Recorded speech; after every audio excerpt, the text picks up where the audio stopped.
"Why, Kenya?" I asked. While he was thinking of his answer, I looked out the window. We were in a birdhouse in a tall tree. The latch on the window was too high for me to reach. Even if I could have reached up and pushed the window open, I wasn't too thrilled about wriggling down the tree from that height. They didn't teach us how to do that at worm school. Laurence was looking at his belly again. Why did he keep looking at his stomach? Was it because it was large, or was it because he was hungry? I decided to keep talking to distract his mind from food thoughts. "Tell me what it is about Kenya that you love so much." Laurence sat up. "I'll show you," he said, reaching for a glossy travel book from a pile of books on the floor. He opened it. "This is the Masai Mara National Reserve. Look at these beautiful, wide, open plains.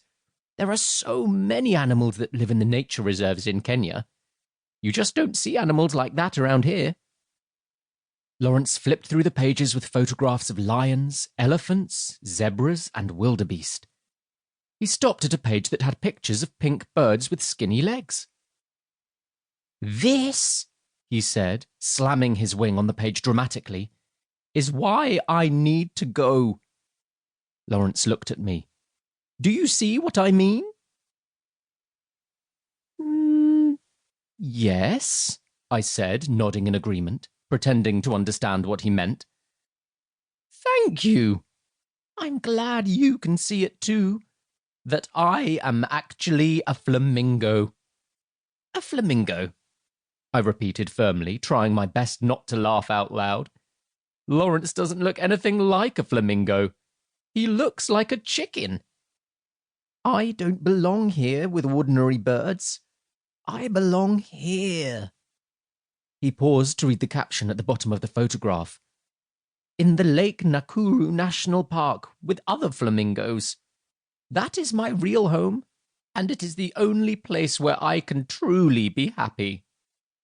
He slammed the book shut and clasped his wings together. The thing that stopped me from laughing at Laurence was the fact that I was in a very bad situation. At any moment he would remember how hungry he was and slurp me up like a piece of spaghetti. I needed to use every part of my worm brain to come up with a cunning plan to escape from the birdhouse. Instead, I accidentally blurted out my worst fear. "Are you going to eat me for breakfast?" "Probably not," said Laurence, sighing. "It feels funny eating you for breakfast now that we've had a conversation." I almost felt relieved at this, but I was not reassured by Laurence's use of the word probably. Keeping the conversation going seemed like a good idea. "What's to stop you from flying to that park in Lake Nakuru?" I asked. "I told you. I can't read a map. I don't know the way," said Laurence, standing up and facing the wall, unable to meet my eyes. I wriggled across the floor to where he stood and said softly, "Laurence, you must follow your dreams. If Lake Nakuru is where you belong, then surely there will be a way for you to fly there. There will be a way." It suddenly felt like we were in a movie. It was an excellent movie. If Laurence did fly to Kenya, then he wouldn't be able to eat me for breakfast or lunch or dinner. "There must be a way," I continued. "You just need someone to read a map for you." Laurence sighed, then looked at me with those intense eyes. "Tell me about your hobby again," he said, beckoning me to sit on the sofa. I was a little worried about the look in his eyes, but thought it might be best to keep talking. "I like digging holes in the mud. It's very relaxing, and I make escape tunnels to interesting places, like near a tree, so that I can eat apples that have fallen on the ground.